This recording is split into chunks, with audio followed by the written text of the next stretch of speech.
Mesdames et messieurs, bonjour. Zoom Eco Live revient encore pour vous mettre à jour sur l'évolution de l'économie en République démocratique du Congo. Merci à vous de toujours nous choisir pour vous informer. Cette édition fera un focus sur les dépenses du fonctionnement du ministère des Finances durant toute l'année dernière, l'année 2021. Pour le compte du dossier, nous parlerons de l'opérationnalisation des gestions des ressources des lacs Albert et Édouard. La chronique du jour reviendra avec Patrick Bomboka qui nous pousse à amener encore notre réflexion plus loin. Et aujourd'hui, il nous parle des recettes non fiscales où l'on remarque une faible mobilisation à la police nationale congolaise. Mais avant d'exploiter toutes nos rubriques, suivons d'abord tous ensemble une nouvelle en bref. C'est parti.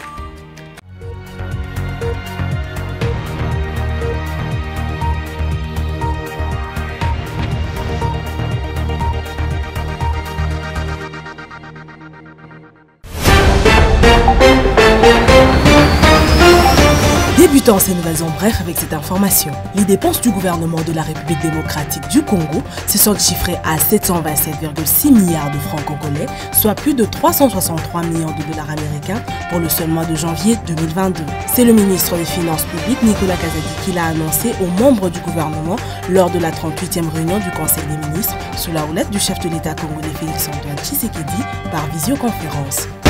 Parlons cette fois-ci de la taxe aéroportuaire GoPass, instaurée depuis mars 2009 et payée par tous les passagers qui embarquent dans les vols nationaux pour un coût de 10 $ et 50 $ pour le vol international, n'a généré que 200 millions de dollars américains en 12 ans, soit depuis son instauration, ce qui représente environ 10 à 11% de l'objectif fixé. Nouvelle en bref encore. Egal SARL, une société de droit congolais œuvrant en République démocratique du Congo, vient d'annoncer la suspension de ses ventes à la clientèle au guichet dès ce mardi 1er février 2022. Cette décision de la société Egal SARL fait suite aux multiples difficultés d'exploitation auxquelles fait face cette entreprise depuis plusieurs mois. Terminons ces nouvelles en bref avec cette information. La Banque mondiale prévoit un appui financier de 700 millions de dollars américains à 1 milliard de dollars en faveur de la RDC avant fin juin de l'année en cours, a annoncé le ministre des Finances Nicolas Kazadi lors de la dernière réunion du Conseil des ministres. De retour sur ce plateau et cette édition se poursuit avec la première rubrique que nous présente Judith Unamaka. Elle nous parle aujourd'hui spécialement des dépenses de fonctionnement du ministère des Finances durant toute l'année dernière. Suivez.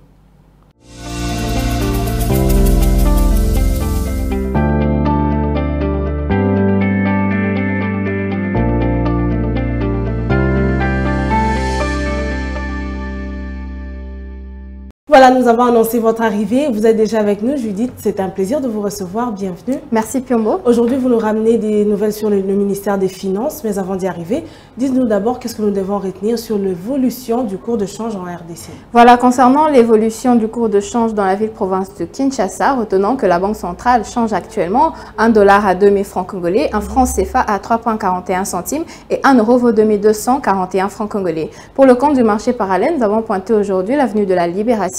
Et dans cette circonscription, 1 $ revient à 2015 francs congolais, un franc CFA se négocie à 3,43 centimes et 1 euro à 2349 francs congolais. Merci à vous pour toutes ces précisions et sans plus tarder, nous allons passer au vif de notre sujet. Dites-nous combien est-ce que le Trésor public a décaissé justement pour les dépenses du fonctionnement du ministère des Finances durant toute l'année 2021. Voilà, en 2021, le fonctionnement des ministères des Finances se sont chiffrés à 2591,2 milliards de francs congolais, soit une somme totale estimée à 1,2 milliard de dollars américains. Les crédits budgétaires alloués dans ce secteur ont été limités à 2197,3 milliards de francs congolais, soit plus d'1 milliard de dollars américains, au cours de l'année qui vient de s'achever. Et l'analyse budgétaire indique que ce taux de réalisation budgétaire est de 117,9%. On va finir avec cette question. Judith Unamaka, quelle est la répartition donc de la somme allouée dans cette rubrique? Les dépenses majeures effectuées par le ministère des Finances en 2021, d'après ce que renseignent des états de suivi budgétaire de la Direction générale des politiques et programmation budgétaire, le ministère des Finances a affecté à la dette publique plus de 1175,5 milliards de francs congolais contre les prévisions arrêtées à hauteur de 645,04 milliards de francs congolais. Le ministère des Finances a retrocédé plus de 587,3 milliards de francs congolais aux administrations financières contre les prévisions linéaires chiffrées à 514,2 milliards de francs congolais. Aussi, les frais financiers ont coûté 129,7 milliards de francs congolais au trésor public contre 269,6 milliards de francs congolais prévus. Les investissements sur ressources propres, quant à elles, ont bénéficié des crédits de l'ordre de 319,3 milliards de francs congolais contre les prévisions linéaires arrêtées à 4,4 milliards de francs congolais. Vous nous parlez là des dépenses du fonctionnement du ministère des Finances durant toute l'année 2021 et nous vous disons merci encore pour votre disponibilité. Merci à vous, Piombo.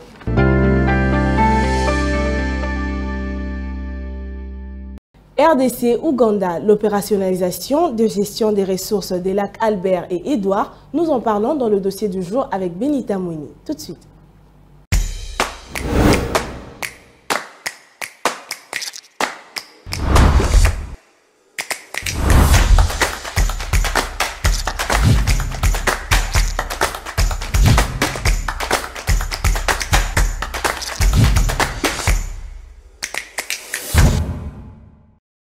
Le dossier du jour, c'est avec vous, Benita Mouini, bienvenue. Merci Piombo. Aujourd'hui, vous nous parlez de la République démocratique du Congo, mais aussi de l'Ouganda qui se sont engagés à opérationnaliser l'accord de gestion des ressources du lac Édouard, mais aussi du lac Albert.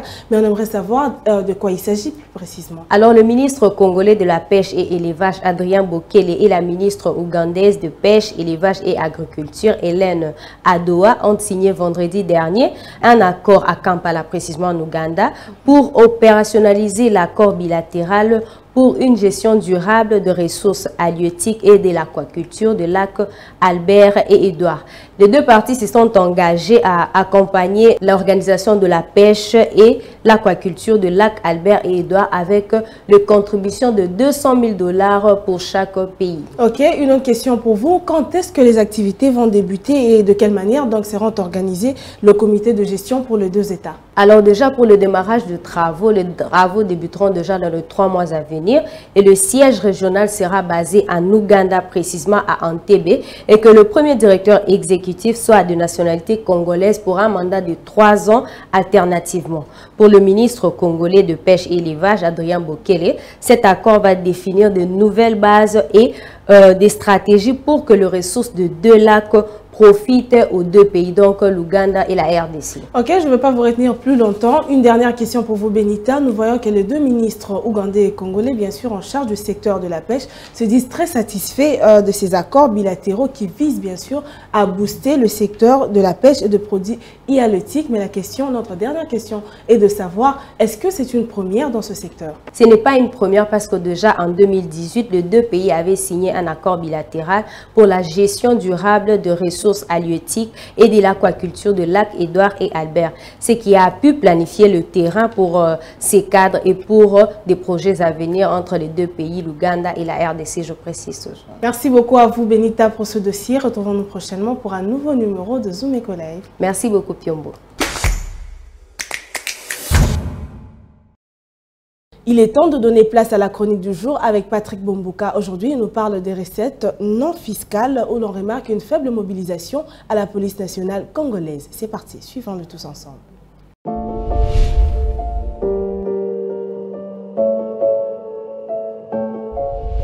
Bonjour. Les recettes non fiscales mobilisées par la police nationale congolaise le sont au strict minimum. Ces contre-performances ont été observées dans le cadre de la mobilisation des recettes en 2021. Eh bien, selon les experts de la Direction générale des recettes administratives, domaniales et des participations DGRAD, il se dégage donc un écart entre le service de gardiennage qui a rapporté 24 milliards de francs congolais contre un seul milliard de francs congolais pour la rubrique amende transactionnelle. Eh bien, ces experts estiment qu'il est difficilement démontrable techniquement que le gardiennage génère beaucoup plus de recettes que les amendes au niveau de la police nationale congolaise. On estime donc dans la plupart des cas que les amendes perçues au niveau de la police nationale n'iraient donc pas directement dans les caisses de l'État. Du côté de la police nationale congolaise, l'on justifie ces contre-performances par une certaine défaillance de gouvernance.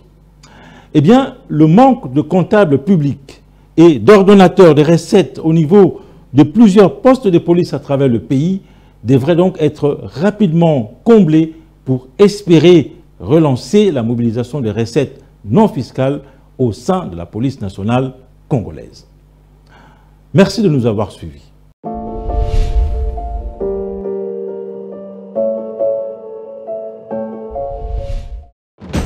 Nous vous amenons au cœur de l'actualité économique en RDC. Que dire alors de l'évolution du taux de change en République démocratique du Congo? Il y a eu à noter une stabilité relative du taux de change.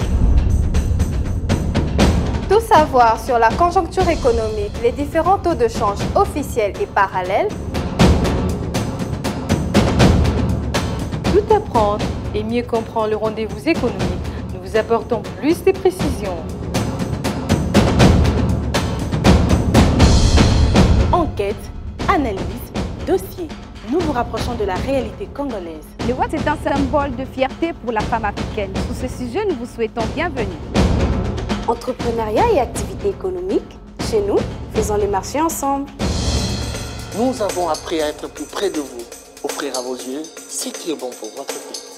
Suivez-nous également sur nos différentes plateformes. Zoom Eco Live, la référence de l'actualité économique en RDC. Nous allons à présent faire le marché du jour et aujourd'hui nous allons noter les prix des différents prix de tôle selon leur dimension. Faisons le marché ensemble.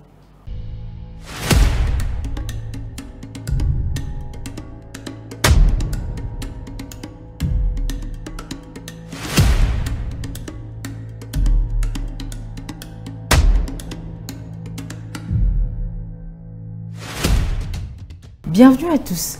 Le marché du jour vous ramène le prix des différentes sortes de tôles utilisées pour la construction de vos toitures. Sans plus attendre, faisons le marché. Le marché d'aujourd'hui commence par vous donner les prix des différentes sortes de tôles. Tôle ondulée 3 mètres revient à 20 000 francs congolais, 6 mètres à 41 000 francs congolais. Tôle galvanisée léger BG34 coûte 13 000 francs congolais. Tôle galvanisée lourd BG28 revient à 22 500 francs. Tôle bac 3 mètres à 22 500 francs et 6 mètres à 45 000 francs. Tôle translucide 3 mètres revient à 20 500 francs. Tôle en tuile 3 mètres revient à 21 000 francs. Sans oublier que nous aurons besoin de gouttières pour faire passer de l'eau. Gouttière 4 mètres revient à 31 500 francs et fêtière 3 mètres revient à 18 500 francs congolais. C'était un plaisir de savoir que vous étiez nombreux à nous suivre. Retrouvons-nous prochainement. Les rendez-vous économiques, c'est dans l'agenda sur Zoom Eco Live. Abonnez-vous sur notre chaîne YouTube. Zoom Eco Live, la référence de l'actualité économique en RDC. Voilà, c'est le deuxième jour du mois de février et nous avons droit à noter les différents rendez-vous économiques qui auront lieu ici dans notre pays, la République démocratique du Congo. Et c'est toujours dans la rubrique Agenda que nous présente Adassa Grace. C'est parti.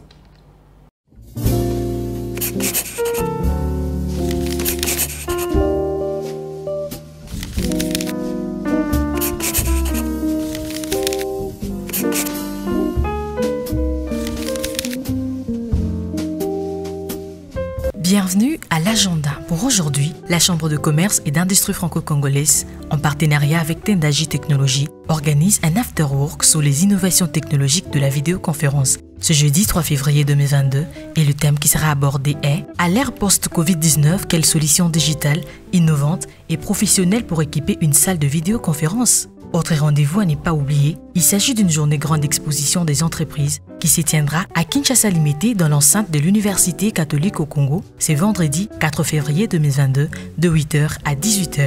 Cette fois-ci, ITC Kinshasa organise une formation en gestion de projet et MS Project qui débutera du 7 au 19 février 2022 de 10h à 12h pour la première vacation et de 17h30 à 19h30 pour la deuxième vacation. Et pour finir, la formation en entrepreneuriat commencera du 8 au 11 février de 15h à 17h à Kinshasa et sera axée sur « Prenez votre avenir en main ». Le droit de participation est fixé à $20 sans oublier 5 000 francs comme frais d'inscription. Merci de nous avoir suivis. Au revoir. Avant de nous séparer, allons à la rencontre d'une autre activité commerciale, un partage d'expérience que nous avons l'habitude de suivre dans notre rubrique Article 15 qui met en avant la débrouillardise. Suivez. Débrouillard jamais, jamais, jamais. Débrouillard jamais, jamais, jamais. Débrouillard jamais.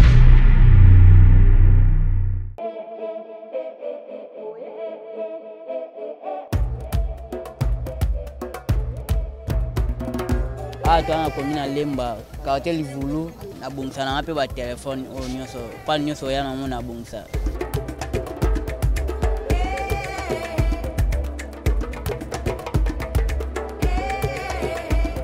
Et là c'est le bapan. So eto channel display ya téléphone Android amsi ya $20 izali, ya $10 izali, ya $30 izali, mais devant na ka ba 5000 francs. Na téléphone touche display na mweza 2500. Kochango 5000 francs. Connecteur nango to bongsa na 2500. Kocha mais devant na 5000.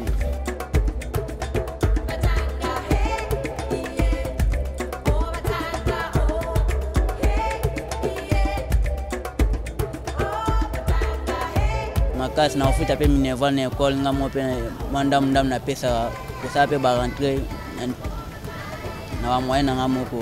Pe baga famille pe tanga maboko ngamo pe na mita maboko ngami na bomba ka carte na banana like imbate carte kana na banda ya ba 2000 3000 pona permettre ngal na ko bimisana so mape lamba na futa pe na classe na sa pe makambo etali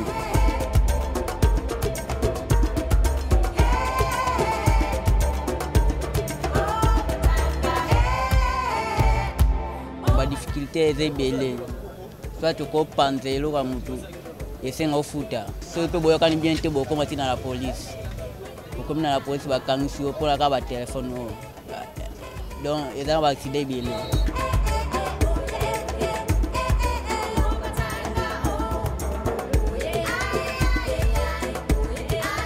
message na pesa wango eza ka moko côté mana babala donc eze sengote biso babota biso pona kosala musala eza teke pona kosenga senga na age na nga za eldi na 17 ans na landi da métier oyo polo bilobi pe na za quand même mutu bango peso ba sali pe boy lobilobi pe ba se trouver nante na sisi vraiment musala na nga na zo ndamba mbongo ona zo pona nga ekoka pe na pespe conseil na baninga na nga ba ko musala pe ka bondenga na sala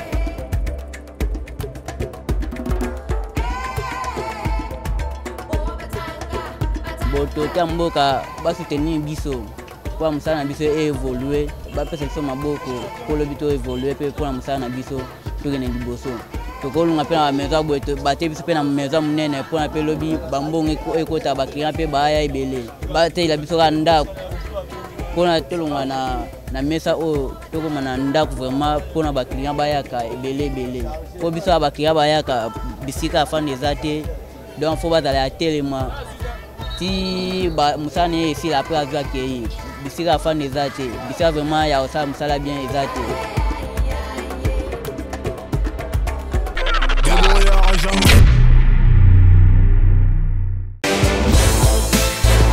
C'est dans l'environnement des concurrences que nous avons vu le jour. Quelles sont les prévisions budgétaires des recettes publiques durant toute l'année en cours, l'année 2022? Dans un domaine stratégique, nous avons voulu prendre les risques. La Direction générale des recettes administratives, domaniales et de participation est face à un nouveau challenge cette année 2022. Nuit et jour pour vous offrir le meilleur pour votre tête. Les crédits alloués à la ville de province de Kinshasa représentent 24% du montant total retrocédé. Nous l'avons fait ensemble. Le ministère des Finances est soumis chaque année à un contrat de performance. 2022. Prenons rendez-vous avec l'histoire pour écrire une belle page qui va vous offrir une meilleure compréhension de l'économie en République démocratique du Congo. C'en est fini pour aujourd'hui. Zomeco Live, nous avons un an. Voilà, c'est la fin pour cette édition. Merci à vous de continuer à nous suivre sur nos différentes plateformes, mais aussi sur B1 et la RTNC. C'est un plaisir de partager avec vous des informations à caractère économique. Retrouvons-nous prochainement avec le même plaisir. Au revoir.